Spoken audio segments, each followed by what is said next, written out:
आइए, आप सभी लोगों का वेलकम है। अब इसमें क्या पढ़ना है? चोक कॉइल पढ़ना है, वाटलेस करंट पढ़ना है, मैग्नेटिक एनर्जी पढ़नी है, advantage of AC over DC पढ़ना है। छोटी छोटी बातें हैं और कुछ थियोरेटिकल टाइप के क्वेश्चन प्रॉब्लम, कुछ न्यूमेरिकल टाइप के जो आते हैं उनको देख लिया जाए। तो सबसे पहली चीज हम लोग चोक कॉइल देखते हैं। देखिए, चोक कॉइल जनरली आप लोगों ने देखा होगा, जैसे घरों में जो ट्यूबलाइट होता है, जो पुराने ट्यूबलाइट होते थे उसमें चोक कॉइल का यूज होता था। आजकल भी हो रहा है। आजकल थोड़े से जो चोक कॉइल जो बन रहे हैं, जो ट्यूबलाइट बन रहे हैं, उनके अंदर ही चोक कॉइल रह रहा है, तो वो दिखाई नहीं देता है। तो चोक कॉइल है क्या? ये एक ऐसी सर्किट है जो वाटलेस करंट पे बेस्ड है, वाटलेस करंट पे बना होता है। और यहां पे जो एवरेज पावर लॉस होता है पूरे सर्किट का, वह क्या होता है? जीरो होता है। तो अभी बताइए, जब एवरेज पावर लॉस सर्किट का जीरो हो जाएगा तो क्या होगा? इस चोक कॉइल के कारण सर्किट की इफिशियंसी बढ़ जाएगी। और इसी आधार पे हम लोग देखते हैं कि चोक कॉइल के बेसिस पे ही 40 वाट की ट्यूबलाइट जो होती है वह ज्यादा प्रकाश देती है, और वहीं 100 वाट का जो पीला वाला बल्ब होता है, जो पुराना बल्ब होता था, वह 100 वाट का होने की वजह से कम प्रकाश देता था। तो इसका मतलब क्या है? कुछ तो जादू है। और ये जादू है कौन? ये जादू है चोक कॉइल। ये जो चोक है, यही यहां पे जादू है, यही जादू का काम कर रहा है यहां पे। तो a choke coil is the simply an inductor. एक इंडक्टर होता है ये विथ लार्ज इंडक्टेंस, जिसका इंडक्टेंस बहुत ज्यादा होता है। आइडियल केस में तो करेंगे तो इसका रेजिस्टेंस क्या होगा? जीरो होगा और इंडक्टेंस इनफाइनाइट होगा। Which is used to reduce current in AC circuit without much loss of energy. यानी जो करंट को क्या है, सर्किट में रिड्यूस करता है विदाउट मच लॉस ऑफ क्या? एनर्जी। तो ये देखिए, कोई चोक कॉइल है, किसी बल्ब से, किसी फ्लोरोसेंट ट्यूब से, या सोडियम वेपर लैंप से, या मरकरी लैंप से ये क्या है? कनेक्ट होगा। अब इसमें क्या होता है? Inductance L of choke coil is very large. Inductance देखिए चोक कॉइल का बहुत ही ज्यादा होता है, मतलब सर्किट का रेजिस्टेंस कम, उसका रेजिस्टेंस कम होता है, R less than omega L. तो अब ये देखिए, पावर फैक्टर जो होगा, power factor cos phi equal to R upon Z होता है। जेड यहाँ पे एक्सएल होगा, तो आर अपॉन ओमेगा एल होगा। और आर सर्किट का बहुत कम है, आर सर्किट का लगभग जीरो है, तो उस दशा में क्या हो जाएगा? इसका पावर फैक्टर जीरो होगा। और जब पावर फैक्टर जीरो होगा तो आप ये बताइए, यहां पे जो एवरेज पावर लॉस हुआ था वो भी क्या होगा? जीरो होगा। अगर पावर फैक्टर जीरो है तो यहां पे जो एवरेज पावर लॉस है वो भी क्या होगा? जीरो होगा। ये देखिए, एवरेज पावर लॉस इसका क्या हो गया? जीरो हो गया। Average power loss by the coil is very small. यहां पे जो एवरेज पावर लॉस होता है कॉइल का, वो बहुत ही कम होता है। ठीक है। जेड इक्वल टू रूट में R square plus omega L का होल स्क्वायर इज लार्ज। ये लार्ज होगा। क्यों लार्ज होगा? अरे भाई, जब एल आर से काफी ज्यादा है तो उसका स्क्वायर और भी तो ज्यादा होगा। तो यहां पे ये देखिए, ये ज्यादा होने की वजह से ये क्या होता है? लार्ज होता है। तो ये क्या है? बढ़ गया। तो जब बढ़ गया तो current reduce without appreciable wastage of the power, मतलब सर्किट में करंट क्या होती है? वह रिड्यूस हो जाती है, क्योंकि ये देखिए, यानी I equal to V upon क्या होता है? जेड होता है। तो जब जेड बढ़ जाएगा तो सर्किट की करंट क्या होगी? रिड्यूस हो जाएगी। ठीक है, बिना किसी वेस्टेज ऑफ पावर के।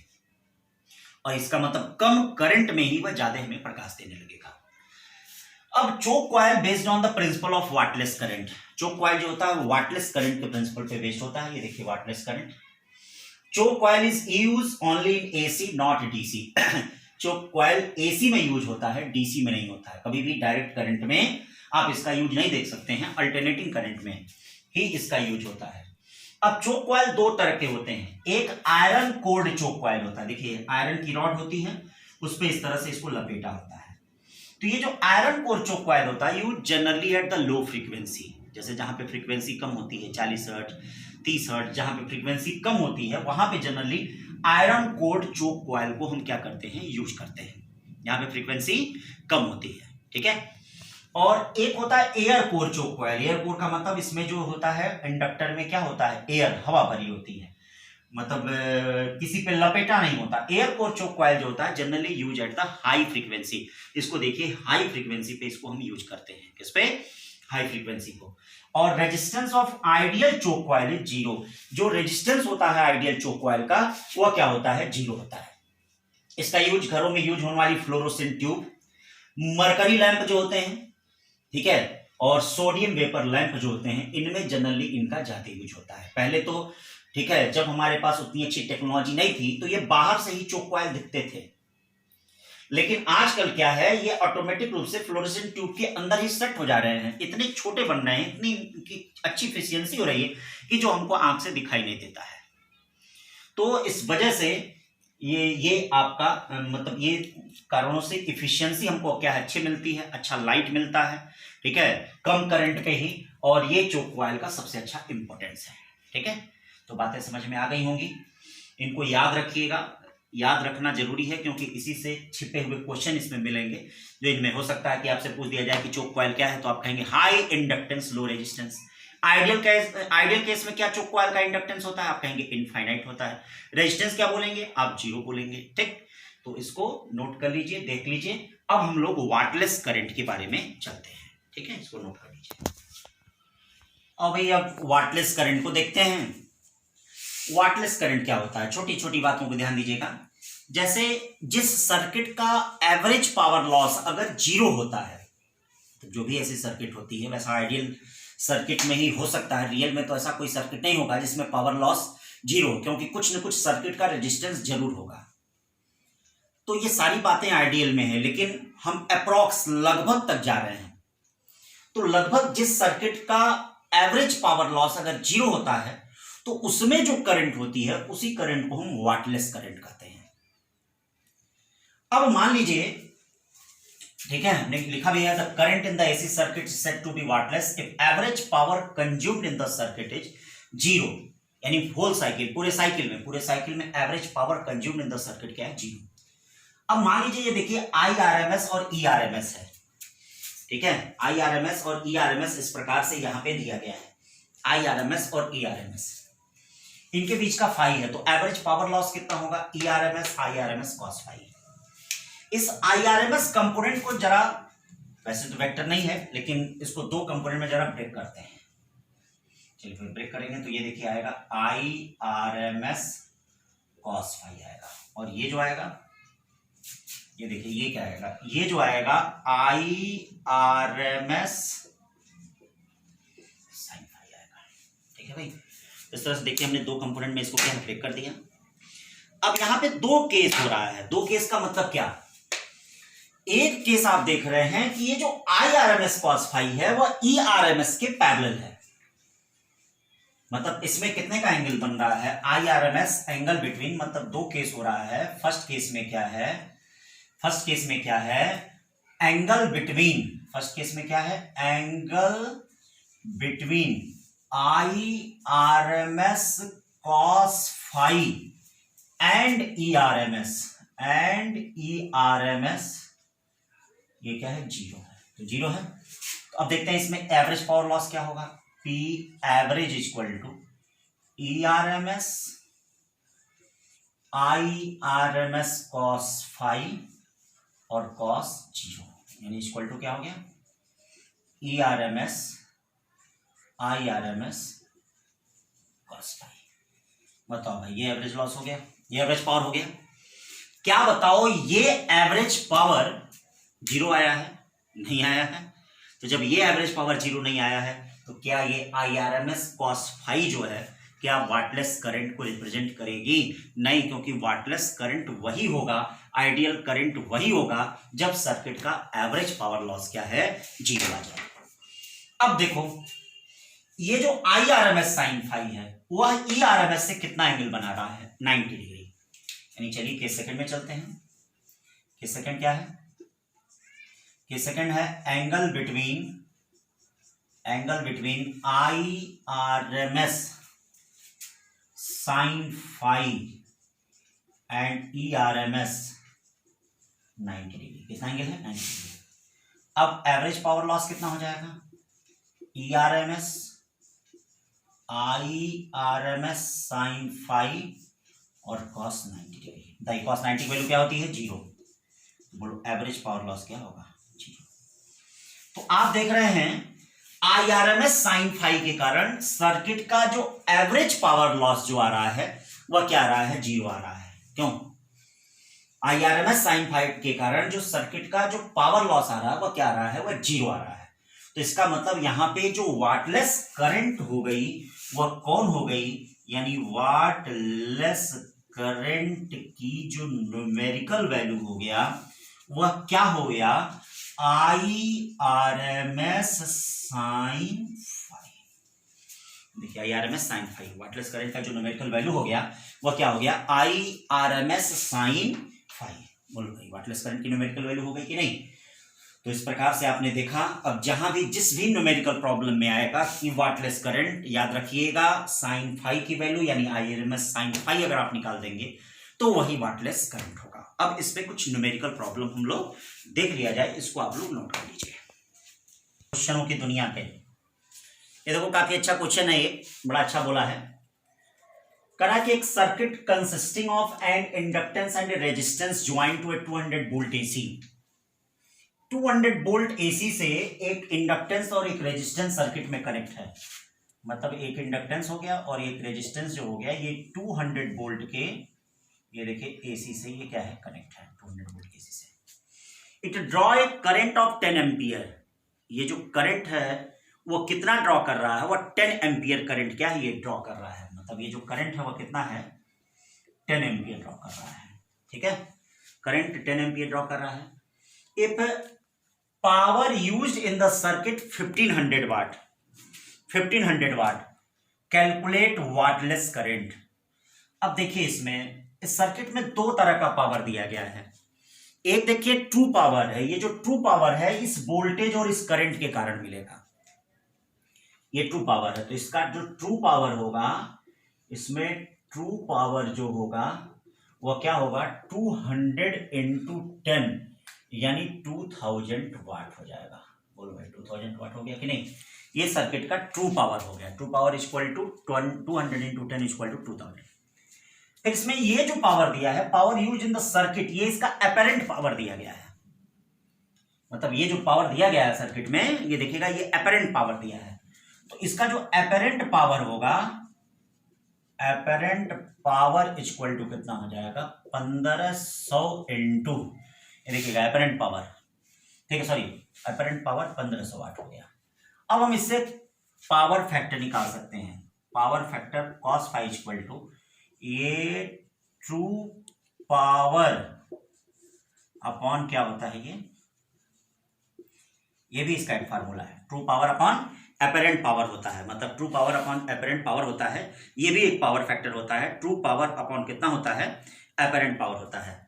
ठीक है, तो ये बताइए ट्रू पावर कितना होता है, ट्रू पावर है कितना इसमें, true power sorry apparent power upon क्या होता है, ये ट्रू पावर होता है, apparent power upon true power. तो चलती है देखते हैं, कुछ चीजें गड़बड़ तो नहीं हो रही हैं।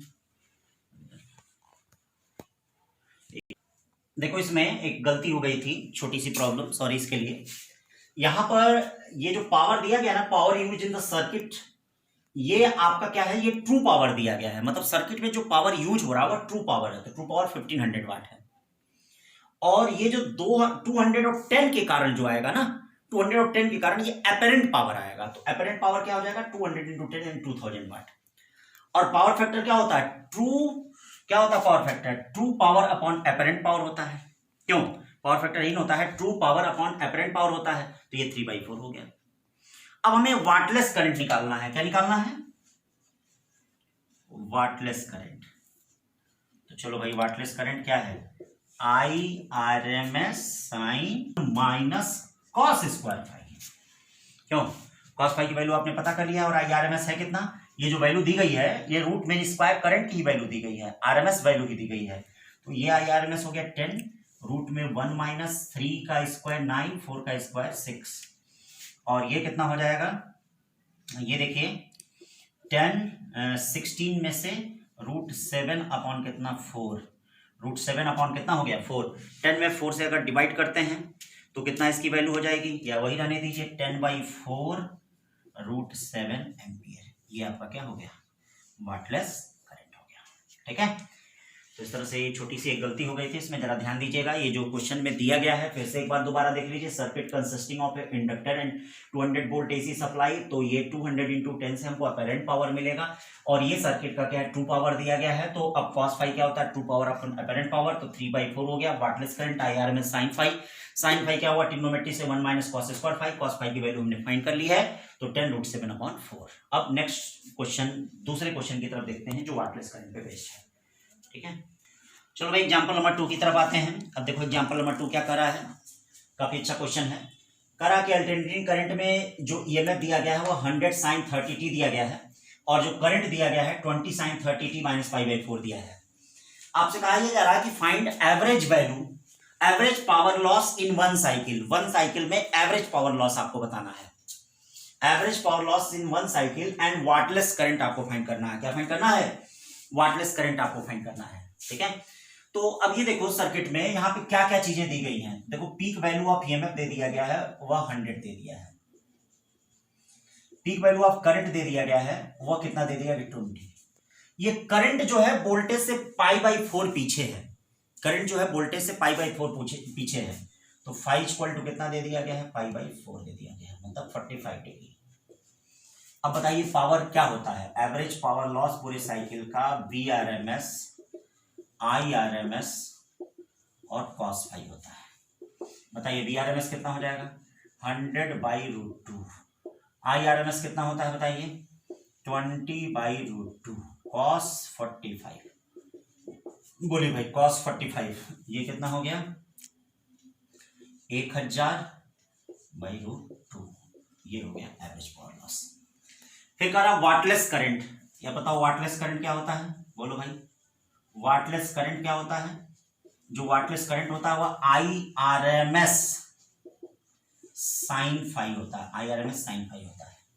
ये तो होता है IRMS कितना हो गया 10/√2 हो गया, पीक वैल्यू अपॉन 20/√2, और साइन कितना हो गया sin 45, sin 45 का मतलब 1/√2, 20/√2 1/√2 या 20/2 = 10 एम्पियर। क्या बोलो वाटलेस करंट आ गया कि नहीं, क्या इस तरह से वाटलेस करंट आ गया। तो ये एवरेज पावर लॉस और ये वाटलेस करंट हो गया। वाटलेस करंट कितना आ गया 10 एम्पियर, और एवरेज पावर लॉस जो हो गया वह 1000/√2 वाट आ गया। ठीक है, क्लियर है ये। तो ये एग्जांपल नंबर 2 हो गया। अब एग्जांपल नंबर 3 जरा देख लें, नोट कर लीजिए इसको। चलो भाई एग्जांपल नंबर 3 की तरफ चलते हैं।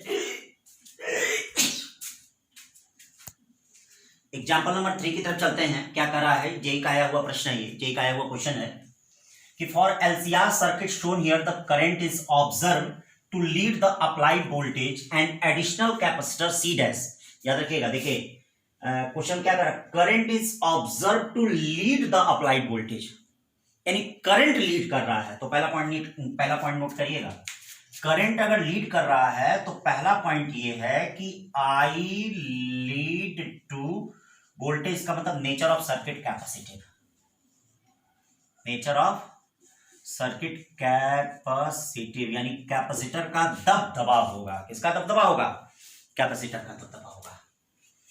फिर additional capacitor C dash when joint with the capacitor C present in the circuit makes to power factor unity. मतलब कहा यह जा रहा है कि इस C के साथ एक कैपेसिटर C डैश जब जोड़ दिया जा रहा है तो उसका पावर फैक्टर यूनिटी हो जाएगा। पावर फैक्टर यूनिटी होने का मतलब रेजोनेंस, देखिए सारी बातें याद रखिए, पावर फैक्टर यूनिटी होने का मतलब, इसका मतलब क्या हो गया, यानी रेजोनेंस। रेजोनेंस का मतलब क्या हो गया, एक्सेल्वा बराबर एक्सी।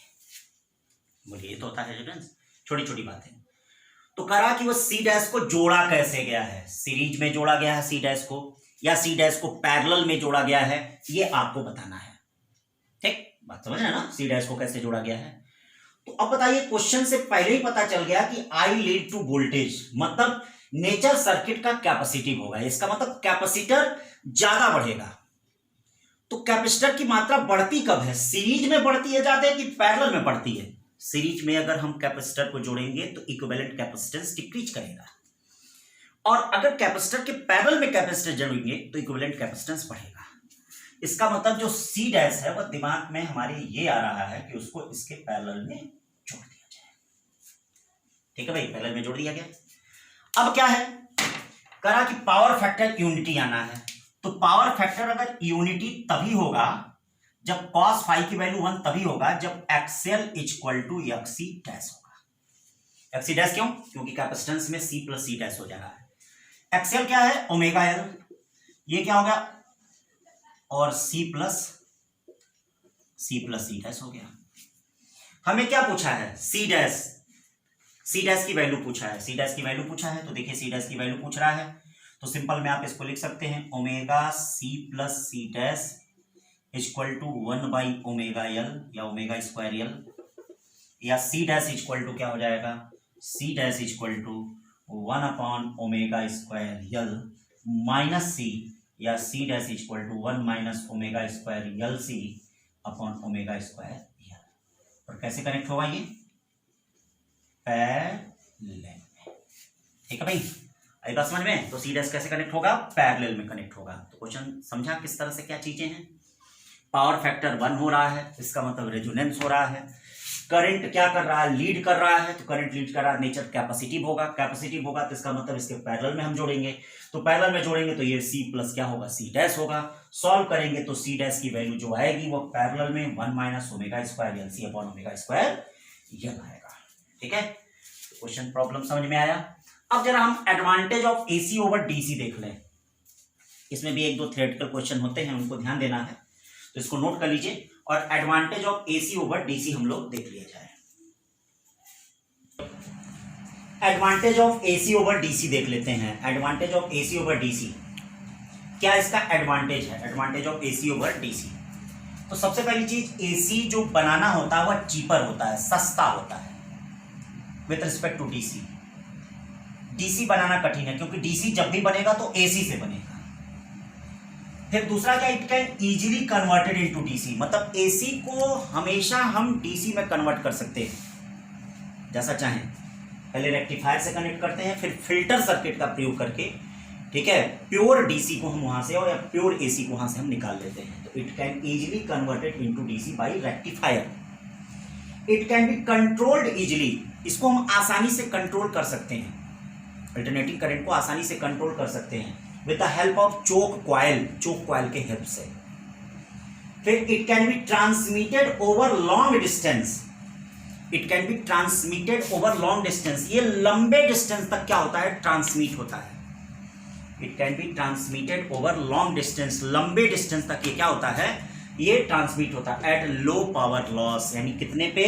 लो पावर लॉस पे।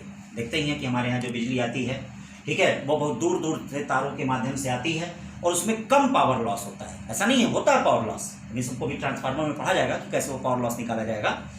फिर it can step down and step down with the help of transformer, जैसे इनके माध्यम से स्टेप अप और स्टेप डाउन ट्रांसफार्मर के माध्यम से हम वोल्टेज को बढ़ा और घटा सकते हैं।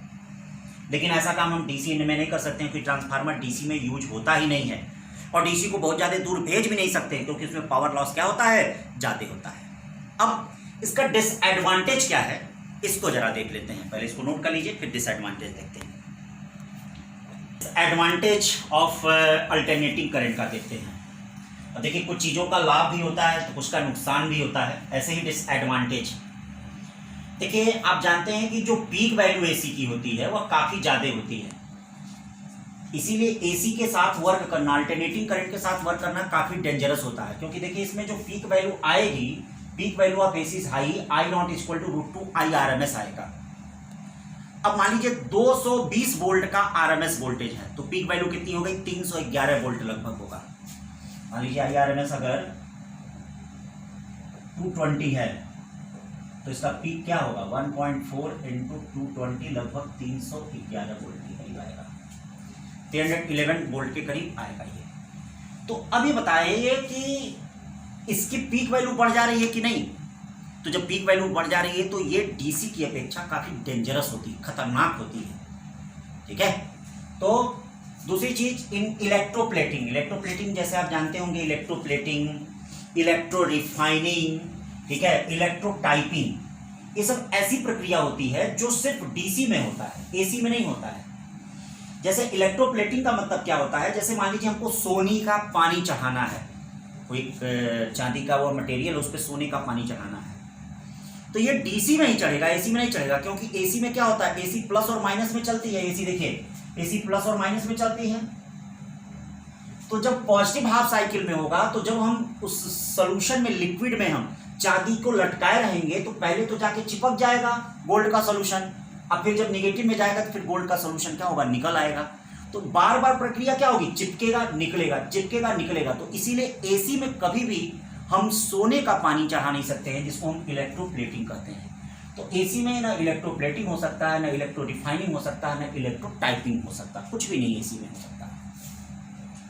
फिर देखिए, एसी जो होता है वह सिर्फ सरफेस पे फ्लो करता है। जैसे मान लीजिए कोई भी तार है, तो एसी जो होगा वह सिर्फ उसके सरफेस पे फ्लो करता है। जैसे देखिए, मान लीजिए यही है, तो एसी सिर्फ सरफेस पे होता है, तार के हमेशा सरफेस पे होता है। देखिए सरफेस पे होता है, पूरे क्रॉस सेक्शन से नहीं फ्लो करता है। इसलिए घरों में जो तार होते होंगे, आप देखते होंगे जनरली घरों में जो तार होते होंगे वो मल्टीपल वायर होते होंगे। उसमें क्या होते होंगे, मल्टीपल वायर, एक सिंगल वायर नहीं होता, उसमें मल्टीपल वायर होता है।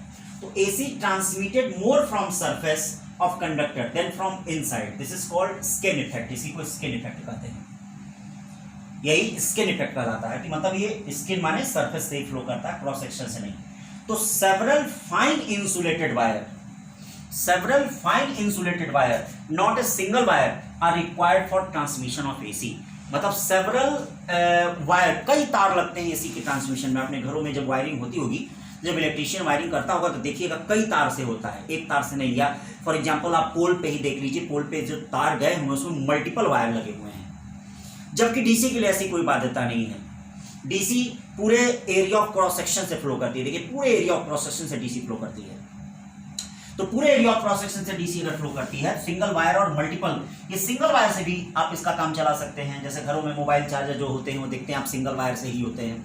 नहीं सिंगल वायर, तो आप चाहें तो मल्टीपल वायर से भी आप काम चला सकते हैं। ठीक है, तो डीसी सिंगल वायर से भी आपका क्या है, फ्लो कर सकता है, और मल्टीपल वायर से भी आपका क्या है, फ्लो कर सकता है। तो ये डिसएडवांटेज हो गया। इस पे एक न्यूमेरिकल प्रॉब्लम आपका नीट में आया हुआ है, जरा उसको देख लीजिए, पहले इसको नोट कर लीजिए। नीट का आया हुआ क्वेश्चन है ये, नीट का आया हुआ क्वेश्चन है। क्या करा है, 2 cables of coppers are of equal length. 2 cable हैं कॉपर्स के जो इक्वल लेंथ के हैं। One of them has a single wire of area of cross section A. मतलब एक जो तार है उसमें सिंगल एरिया है, ठीक है।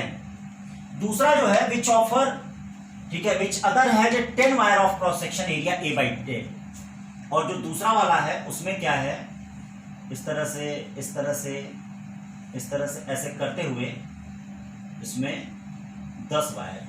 कितने वायर हैं, 10 वायर, और प्रत्येक का एरिया a by 10 है।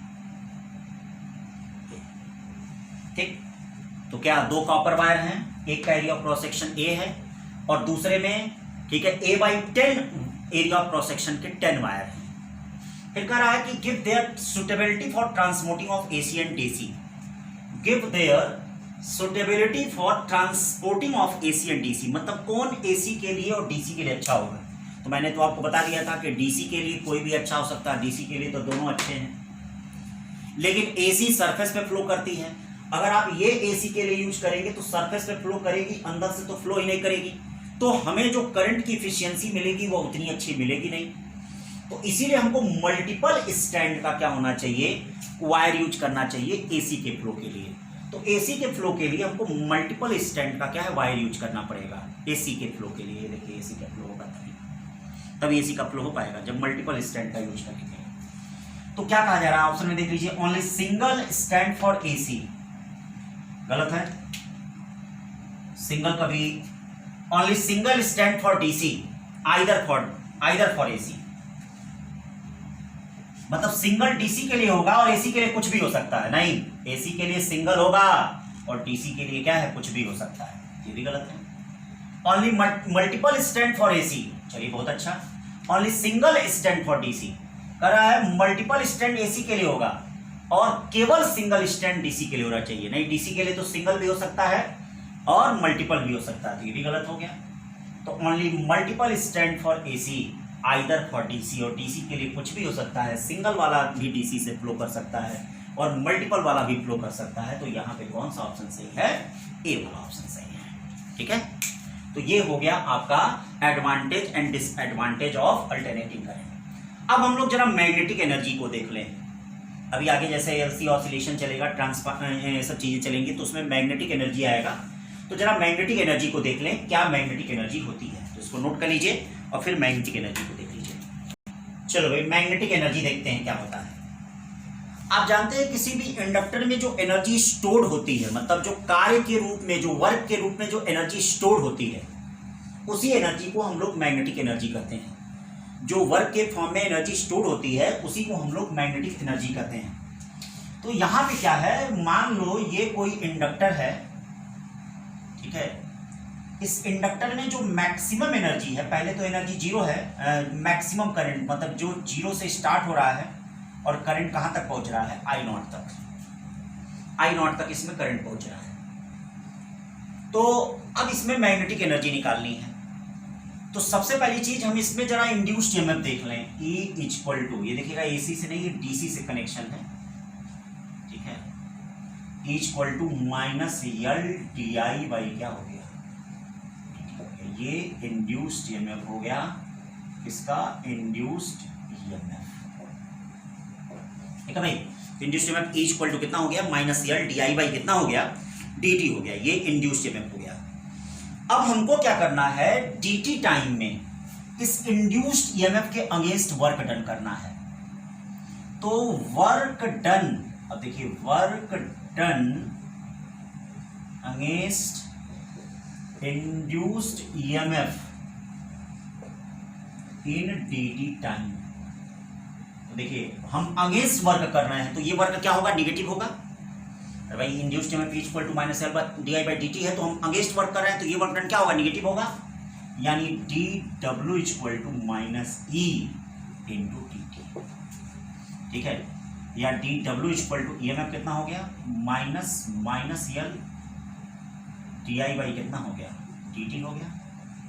डी टी से डी टी कैंसिल हो गया, माइनस से minus, D W equal to net work done क्या होगा, देखिए जीरो से लेके आई नॉट, ठीक है। जीरो से लेके आई नॉट हो गया, तो जीरो से लेके आई नॉट ये नेट वर्क डन हो गया। अब यहां हमको क्या फाइंड करना है, इसकी वैल्यू फाइंड करनी है। डी डब्ल्यू इक्वल टू, एक minute, D W equal power into D T, sorry power. और पावर क्या होता है, इंड्यूस्ड पावर जो होता है, power P equal to E I, power P equal to E I, power P equal to E I, इसमें थोड़ा सा चेंज कर लेंगे, ई आई, ठीक है। देखिए पावर पी इक्वल टू क्या होता है, माइनस पी इंड्यूस्ड ईएमएफ कितना होता है, E I D T, E I D T हो गया।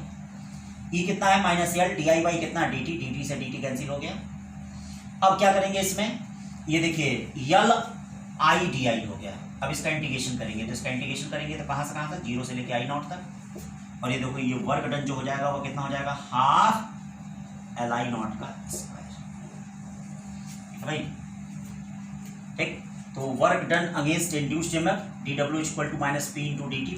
पी पावर कितना होता है, induced EMF into current. Induced EMF की वैल्यू यहाँ पे रख दिया, करंट की वैल्यू ये देखिए, वर्क डन इंटीग्रेट करेंगे हाफ एल आई स्क्वायर। यही वर्क डन जो होगा, this work done stored as magnetic energy. कैसे स्टोर होगा, this work done is stored as magnetic energy, ठीक है। तो दिस वर्क डन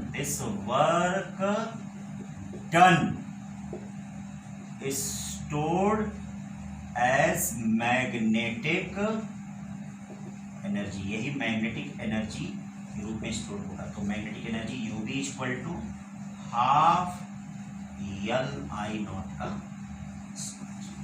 ठीक है। तो आज का लेक्चर इतना ही स्टूडेंट। अब अल्टरनेटिंग करंट के अगले पार्ट में मिलेंगे, जिसमें हम लोग एडी करंट और ट्रांसफार्मर पढ़ा जाएगा, ठीक है। तो अल्टरनेटिंग करंट का पार्ट 7 मिला जाएगा, जिसमें हम लोग एडी करंट और ट्रांसफार्मर पढ़ा जाएगा। आज के लिए इतना ही, छोटी छोटी बातों को पढ़ते रहिए, ठीक है, और अपने लक्ष्य को हमेशा केंद्रित रखिए, ठीक है। एक बहुत बड़ा डॉक्टर बनिए आज देखिए पूरा विश्व जो है इस वायरस का वैक्सीन नहीं खोज पा रहा है। अगर आप आज अच्छे से पढ़ेंगे, बहुत अच्छा करेंगे तो कितनी अपॉर्चुनिटी है, कितना अवसर है। मेडिकल फील्ड अभी क्या है, कोई कंपटीशन ही नहीं है, कोई कंपटीशन नहीं है। कंपटीशन वहाँ होता है जहाँ पे क्या है, रास्ते नहीं होते। यहाँ तो रास्ते ही रास्ते, कोई भी चीज़ आप खोज दीजिए ना, इतनी बीमारी है। तो प्लीज़ बेटा आप लोग मेहनत से पढ़ें, घर पे लॉकडाउन का क्या है पूरा पालन करें और घर पे केवल किताबों के बीच में, किताबों की दुनिया में, सोच की दुनिया में एक नई सोच, एक नई क्रांति के साथ, क्योंकि जब भी हम यहाँ से निकलेंगे तो क्या है, निखर के निकलेंगे और अपने लक्ष्य को क्या है जरूर पाएंगे। तो आज के लिए इतना ही। Thank you so much.